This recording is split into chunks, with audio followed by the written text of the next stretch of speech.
I don't believe in stage fright. I think we're all afraid of messing up what we prepared for what we love, because we want to share it. That is the purpose of the music, why we are so much involved in it, because it means to us so much, and because we don't want to mess it up. We get to fear the single through performance when even if you could restart, it doesn't help, because it's like life itself. It flows in one way with all the little unexpected things that happen, but it's one direction forward. And I think the same thing is for the concert. A student practices not to play as well as they practiced, but to adjust to the unexpected of the moment, the emotion rather than the fear, in the sense of the fact that is the one time where you bring all your energies to bring to fruition all what you've prepared and practiced and organized and thought for and studied and organized fingerings and phrasings and articulations and tempi and tried the piano to see how the reaction to the action of the instrument in the acoustics makes you choose a tempo which perhaps you wouldn't do in absolute terms, but it's all about that day, that moment, where you have to bring it all in one. And beautifully so, unexpectedly so, things happen where you never thought they would, in terms of mistakes as well as good things, quality of sound, phrasing, touch, emotion, a sense of spontaneity. I think it's always what we try while practicing to ignore, as if we can defeat spontaneity. But that's not true. Spontaneity is what makes our sharing of music so meaningful, so touching, so emotional, so joy-driven. Regardless if people in the hall know the pieces or play the piano, if you're a pianist, doesn't matter. We are all there to enjoy the moment. It's a festive moment. We should think of it as such. Of course, we can find techniques to ignore the fear by ignoring the fact that we are playing for the people. But that, I don't think, lasts very long.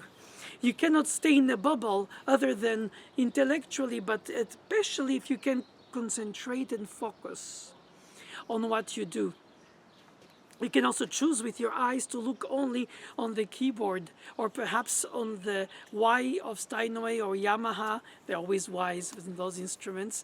And so you almost enter in focused concentration, like in a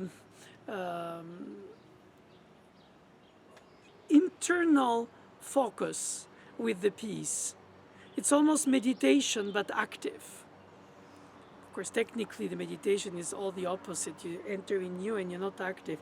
But here you have to be, let the music speak itself.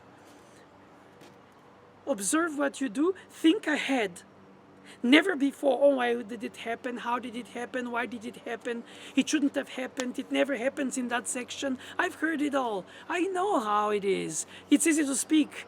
But pep speech is to say, think forward, think forward, think forward. And enjoy the music for which you practiced, for which you study, and through which you express your soul, your expression of your being, through the technique of this, a technique of that, an instrument of this, an acoustic of that, an audience of this, an audience of that. I understand very well that in front of the memorization situation, with the acknowledgement that you're aware of what's happening harmonically, tonally, where are the modulations, where are the structures, where are you in the piece? Breathe.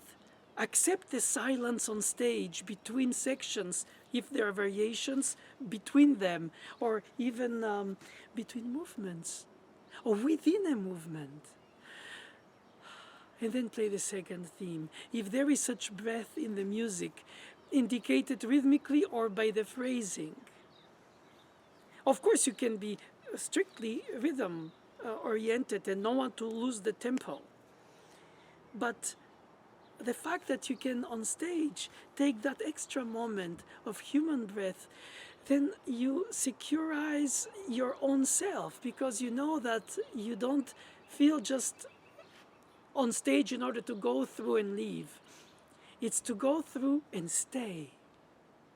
You stay because you're enamored of the piece, regardless of the difficulty and the complexity and the fear and the hope and the anxiety and the desire not to appear unable to do it, when you can do it through, sometimes by sections rather than through, because it's different to go through sections than to go through the piece. But don't forget that you will replay it in your life. Through the path of your life, it will be a good companion. And sometimes after the first meeting with the piece and the first presentation of the piece in audience, you will find out even better than learning it by the performance. You learn what are and where are the weaknesses and the strengths of your performance, and how you're going to handle the different sections of the piece when you present it in real time and it's extensively through the piece. I find that one learns before, and then during the performance, one learns from the performance equally. You only play the piece as well as you bring it to the audience. And I understand very well as a teacher that every student has different ways of reacting to this, from the memory to the fingers to the breathing to the lack of memorization of where to go to when it happens. Do I go to the beginning? Do I just go around? Do I try again? Sometimes several rounds and then I go through. Or it's different for each. You come up with solutions.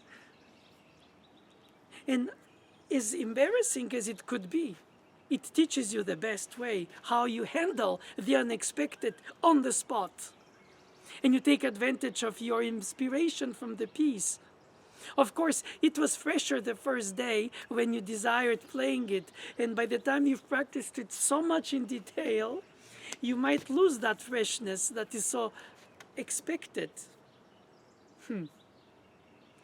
I'm deeply convinced that it's a lifelong relationship with the piece that the pianist develops from the learning, the performing, and the revisiting at least 2 or 3, possibly 4 times through several years. And then it's no more fear, it's hugging an old friend. Oh, you remember how difficult this section was for me, and now?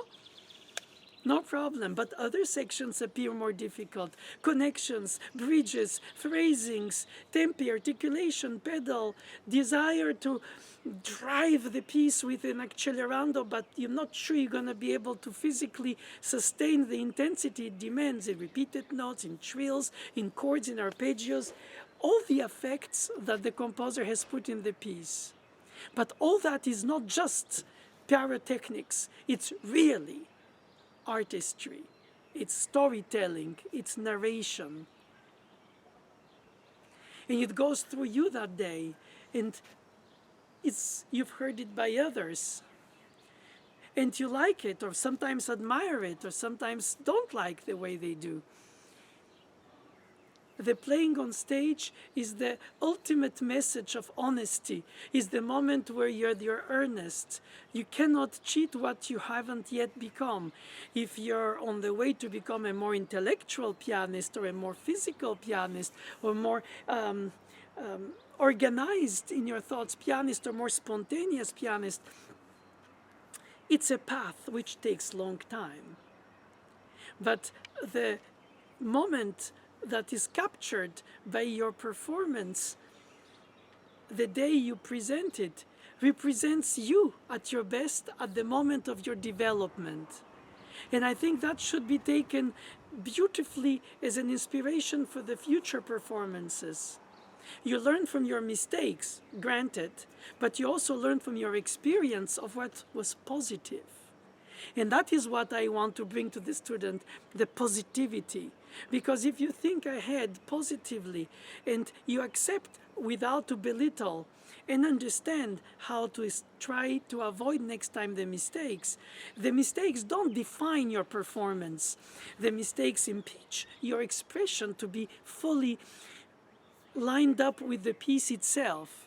and you feel like, oh, I shouldn't, or why did it happen, and I knew that, or if only I didn't rush, if only I didn't move this hand there, or shifting, or preparing and anticipating, or didn't. And sometimes you play with autopilot, sometimes you manage to think ahead, but a lot of time you have to manage so many things at the same time, which are partly in your muscular memory, of course in your brain, and somehow you hear it with a heightened attention of the moment on the stage differently than you hear it in the practice room when you repeat it.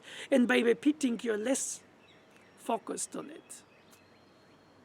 Because in a way, it's difficult to remain focused for a very long time, no matter what you do. That less when you combine all these elements of musical inspiration, structural organization of the form that you play in, and then the style, the genre, the articulation, the sound, the idea that you have of the piece, and all that has to come to one.